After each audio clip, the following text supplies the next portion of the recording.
Viral videos with disturbing backstories. Let's lock in. This better be good, bro. A few years ago, there was a trend on TikTok. Oh, his voice gonna piss me off. Together to the beat of a song. Nothing more, nothing less. Just true harmless fun. Like most trends on this platform, many people took part in the activity, and with nothing different between each variation. Bro, this looks dumb. You've pretty much seen them all. Like, I'll be seeing trends on this, and I'm just like, bro, I don't even want to make a video to this, because I feel like I would look so stupid. I don't get how people muster up the courage to do shit like this. However, Bet you can't do this. Like, what, nigga? Was a user within the mix who seemed to topple a million other I got you. uploads, with a version of the trend that skyrocketed to 18.3 million views. The account was new, the user's name was just a scramble of letters, and the description simply included a single letter, and hashtags that linked to the trend she was participating in, and oddly included one for Missouri. If you look on the user's account, you will find multiple versions of this trend, all involving— Why that hand looks small as shit compared to that one? Game played with your fingers. However, looking at the description to all of the videos, you can find a different single letter appearing in each description. And when combined, they spell out a single word that caught the attention of millions of people. Help. People began examining the videos more. And did you change your name color? At the beginning of each video, the user would make the same hand movement. One that involved holding your thumb with your 4 other fingers. Or as those more familiar with the movement described, the universal signal requesting for help. Oh, damn. It was clear that something was terribly wrong, and quickly many began flooding the account in search of ways to help.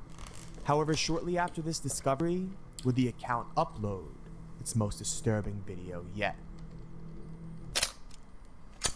Bro, not Nick only. My friend is abusing me mentally and physically. He's held me hostage, and I told him I can't call check my family or friends. It's been domestic violence going on. This is not a joke. I live in Missouri. He gave me a phone, but she's monitoring it. I asked you to talk. I didn't get Oh my God. He went out now.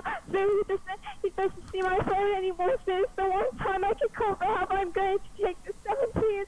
If anyone lives in Missouri, please contact me, please. Oh my God. What the fuck? A woman in full hysteria was crying and screaming for help, claiming that she had been kidnapped. In the video, she mentions that her— I'm not gonna lie, the fucking TikTok reach is actually fucking insane, bro. Holy shit. 18.3 million, and then everybody started catching on to like what the fuck was going on. That's crazy. Elizabeth, giving a minor lead to those looking for a way to help, and realizing that this woman was in danger, gave the perfect explanation as to why #Missouri was apparent in every upload. This was likely the state where the kidnapping occurred. Hell yeah. Doing some research, viewers found that a woman by the name Elizabeth Pickens went missing on December 3rd, 2021 from Jefferson City, Missouri. How do people kidnap people, bro? Was uploaded like, to the what? account. What we may have been witnessing was the desperate pleas for help by somebody with little time left. However, many viewers criticized the speculation, claiming that someone kidnapped would never have access to a phone.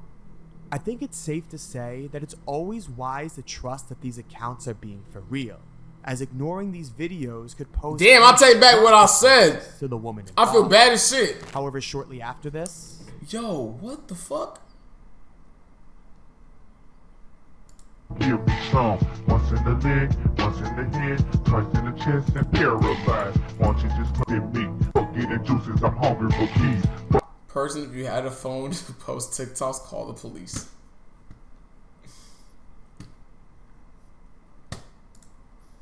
would the entire account be deleted, That's not funny. with no resolution as to what had occurred. Elizabeth Pickens remains missing to this day.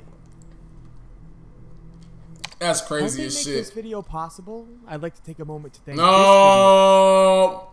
Goddamn minute. Goddamn nigga, a whole minute of fucking ad work. Crazy. Let's get back to today's content.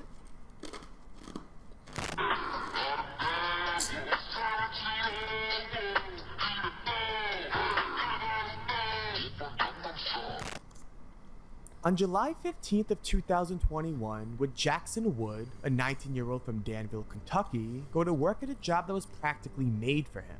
He was a commercial diver for LG&E's power plant, a job that was very reminiscent to his love for swimming.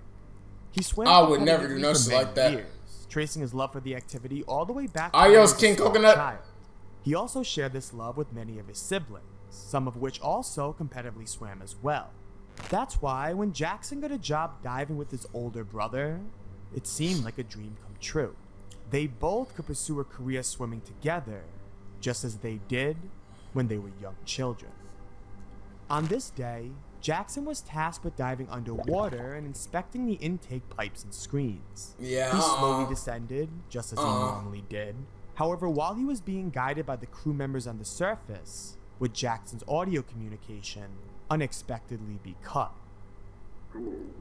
They fought to regain the communication channel, however the signal was entirely lost. Oh my god. Bro. As time Bro, death by drowning? Fuck no, bro. Fuck, bro. That gotta be one of the worst ways to die, bro. Holy and shit. Jackson did not return to the surface.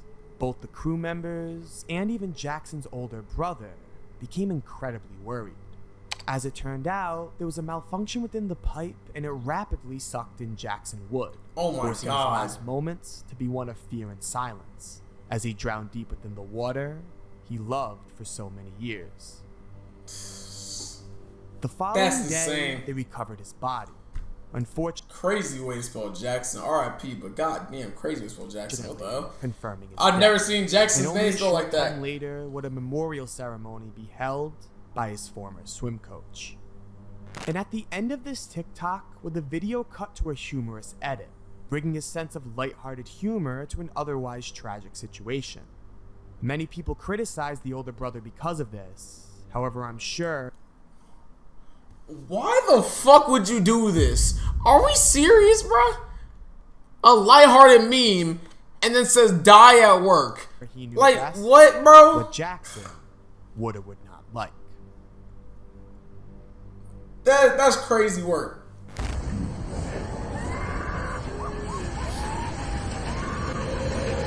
Oh my goodness, somebody's gonna fucking fall off that bitch. I'm already knowing. On March 24th of 2022, would 14-year-old Tyrese Sampson go to the Icon theme park in Orlando, Florida with his two best friends. They planned to go on the Freefall Drop Tower, a 430 feet freefall amusement ride. Bro, I got on one of these hoes once, and then after seeing that video of that one, I saw it on Twitter. I saw a nigga fall out of that shit. I'm good, bro. Unbeknownst to any of the children, Tyree's attendance on this ride was a severe safety hazard. This was a photo taken Yup, this shit. Nope, Nope. And the fat kid who barely fit, like, why would he even get on this hoe? Like, bruh, you gotta be fucking real with yourself. You gotta look at yourself and be like, damn, am I gonna be able to fit on this bitch? And if you get on that hoe and it doesn't, if you can't buckle your shit in, why are we still getting on the ride, nigga? We got faith in the machine? Fuck no. The ride began to elevate. The boys on the left are safely locked in. However, as you can see, Tyree's harness is obviously loose. Like, The bro. harness is reported. Like, dude. My nigga. Look at the difference, bro. That's like a whole 3 inches before being locked, bro. Tyree's harness is obviously loose. The harnesses reportedly had sensors in them to alert ride conductors of unsafe passengers. However, they don't prohibit the ride from actually activating. The appropriate alerts were reportedly made, however the warning was missed. And as the ride began to elevate, Tyree could quickly tell that something was terribly wrong. As the ride slowly ascended over 400 feet, Tyree began to sweat and rapidly panic. Damn, bro. He didn't know what to do, but to be That's honest, sad. there was nothing that could be done. He was already too high to scream for help. Yo, oh my god, bro. That's so sad, bro. Like, did no one go around? falling is top 1 worst ways to die. Like, you're literally watching yourself die, bro. Like, holy fuck, that gotta be crazy, bro. But, like, did the niggas not go around and, like, try to push the shit in? Or did they just be like, yup, everybody's good? Help. So as the ride approached the top, in the seconds before the fall, Tyree turned to his friends and said, "Tell my mom and dad." Oh my I god, love that's them." sad as fuck. Oh my The drop Oh and my didn't survive god. the fall.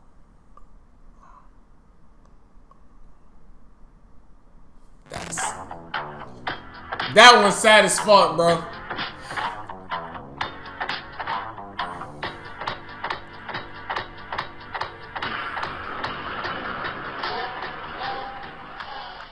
Riley Goodrich, an 18-year-old That was so recent cringy. graduate who lived in California. What happened? Nigga fell to his death. They probably didn't care. On the platform. And That's in all crazy, bro. honesty, there really isn't anything exceedingly interesting about it. To me, it just seemed like a bored young woman looking for some time to kill, and she had a few hours to spare before a date she had with 19-year-old Anthony Backstories, a popular TikTok star with over 1 million followers. The two were having a fantastic time and went to go see a movie at the Corona movie theater. It was good, Jay. However, it would be here that they unfortunately crossed paths with 23-year-old Joseph Jimenez. Jimenez reported that he Shit, that was a goddamn motherfucking mugshot, so we know he's a thug. was hearing voices, commands that were growing louder in his head, hideous, permanent acts of violence that would torment What the him to fuck? insanity.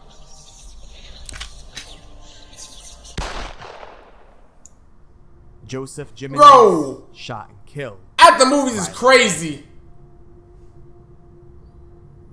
Jimenez was charged with the murder of 2 young teens, despite arguments from his attorney that Jimenez was insane at the time of the killing. Man, The judge ruled that he hey, I ain't gonna lie. These niggas is so insane, bro. Take these lock these niggas up and get them some help, bro. Like, what the fuck?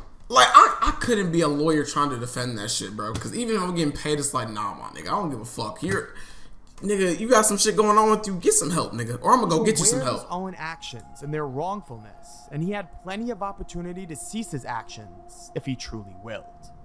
Jimenez received a life sentence without the possibility of parole, That's putting crazy. him behind bars for the rest of his life. That's crazy, bro. Like, you ain't got nothing on you right now. What would you do, fool? Oh my god, this nigga got shot. He got shot on IG Live. Damn, about that, fool.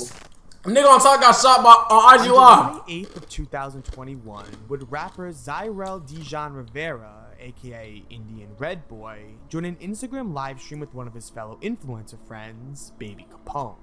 The two were discussing the mural of late rapper Nipsey Hussle. I seen the who live, died bro. on That the shit was prior. crazy, bro. Apparently, prior to this live stream, I saw that Rivera shit on defaced Twitter. this mural. As it turns out, Rivera was heavily involved in gang-related violence. He was a member of the Bloods gang and wasn't afraid to take action in various illegal activities. Yo, within the niggas will do organization. anything, bro. Shortly after the point in which Do you this think clip was J.O. would recorded, have helped him win would that case? Rivera, Probably the man did, on bro. the screen, glare out of his window and inspect someone approaching him.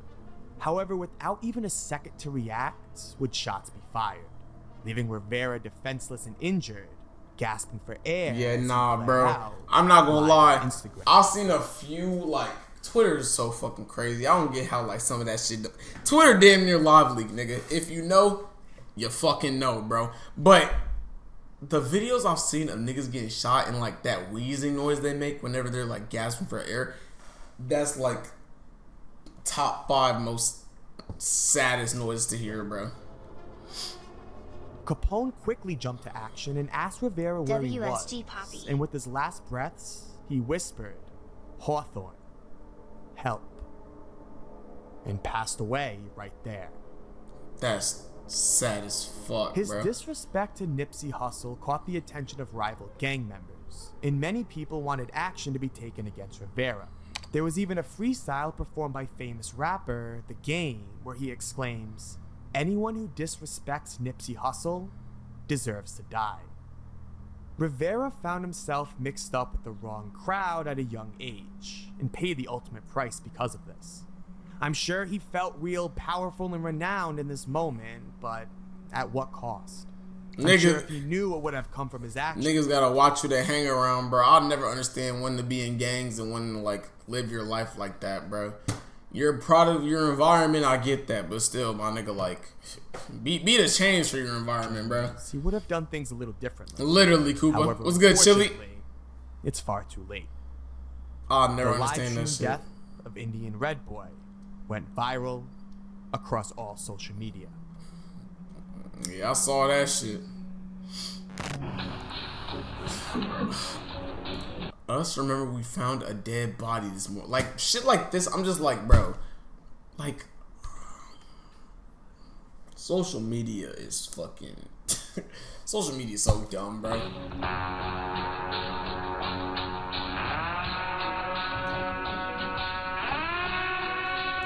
Motherfuckers so traumatized they made a fucking TikTok about the shit, or they did it, bro. Like, the next viral TikTok takes place in Texas. Shortly after the two girls who appear in this video stumbled across the deceased remains of 25-year-old male Marcus Adams. Although morbid, you could wonder if this TikTok was a grief response to a traumatic event, as using someone's death as a means to internet popularity is wildly disrespectful. yeah. However, what was discovered after was beyond disturbing. When the two girls found Marcus's body, they didn't scream, nor did they rush to call the police, but instead laughed and began posting videos of Marcus's corpse on their Snapchat account. Yo! One of the girls- Nigga, what? Yo, what the fuck is so funny about a dead body, bro? Like, are we fucking serious? What's good, Brady? even went as far as complimenting the necklace Marcus was wearing at the time of his death, and eventually stealing it off of his cold corpse.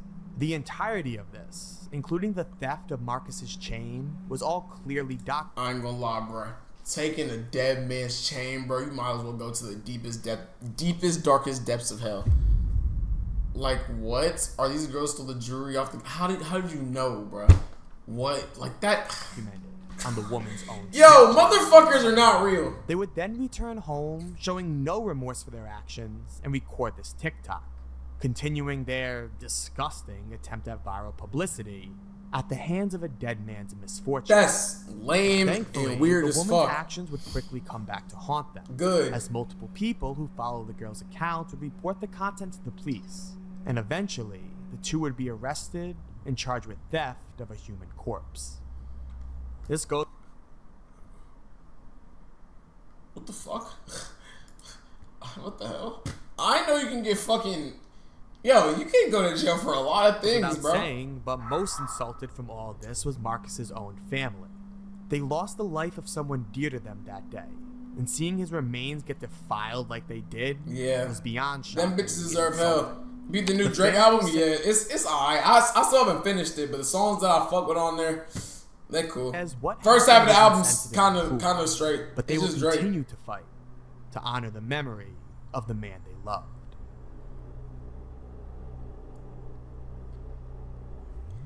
That girl mistake me for Spider-Man, Superman. My bad. The underwater proposal? What does that say? Oh, it's so cute.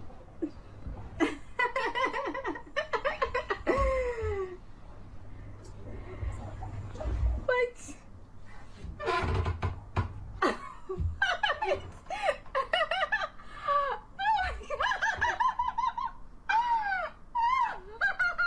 Pretty nigga losing the ring in the water and trying to fucking scurry to find that bitch.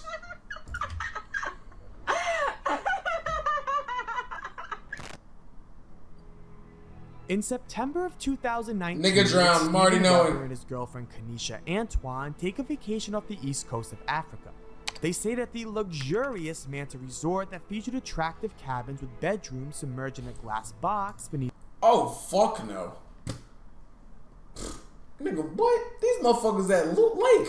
Hell no. Oh, fuck no.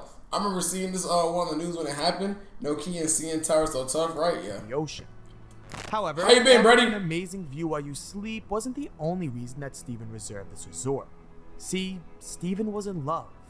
He wanted to spend the rest of his life with Kanisha and planned this trip as a means to propose. After spending a few days exploring the resort and having the time of their lives, would Steven plan to get on one knee in a, well, unorthodox way? He used the underwater bedroom as an opportunity to propose in his own unique way. He put on goggles. Bro, I'm not gonna lie. I couldn't even imagine being her after that shit, bro. That's sad, bro. And told his girlfriend he was going to visit her through the glass underneath the ocean. And as Kanisha waited, she watched as Steven submerged beneath the water, oddly holding what appeared to be a piece of paper. As he swam closer, he pressed the paper against the window, revealing to Kanisha what he had planned all along: his proposal. However, moments after this video cuts and Kanisha rushed to the surface, would she discover something terrifying. Steven never made it back to the top.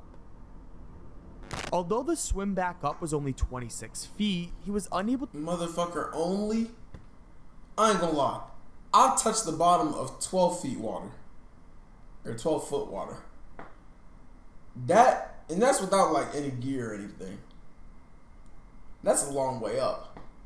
26 fucking feet? God damn. to reach the surface in time before running out of oxygen. Kanisha was unable to reach him after discovering on your what life is not happened, cap. and flagged down nearby boaters who retrieved Steven and began performing CPR.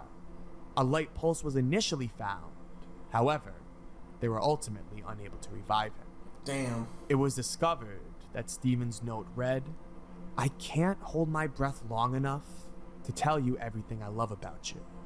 Will you please be my wife?" That's cute though, And bro. after knowing this, the tragedy of Steven That's becomes cute. far more tragic when rewatching his proposal. You can slowly see him move quicker, almost as if he realizes he's running out of air. However, he still waits between his actions to allow his girlfriend enough time to read the note and celebrate the moment. He loved her so much and was willing to risk his life to show it. I'm sure both would have rather had the situation That's end sad, differently. bro. However, this act of deep passion unfortunately caused a quick end to an otherwise long life of love and happiness. You never emerged from those depths, so you never got to hear my answer. Yes, yes, a million times, yes, I will marry you. We never got to embrace and celebrate the beginning of the rest of our lives together. That's sad, As bro. the best Yo, thing I'm not gonna lie though. This video's pissing me off with this goddamn floating shit that's going around it, bro. I don't know if it's just me, but I'm tired of seeing these words getting split like this, bro. Lives turn into the worst and the cruelest twist of fate imaginable. I will try to take solace in the fact that we enjoyed the most amazing bucket list experiences these past few days, and that we both were so happy and absolutely giddy with excitement in our final moments together. That's sad, man.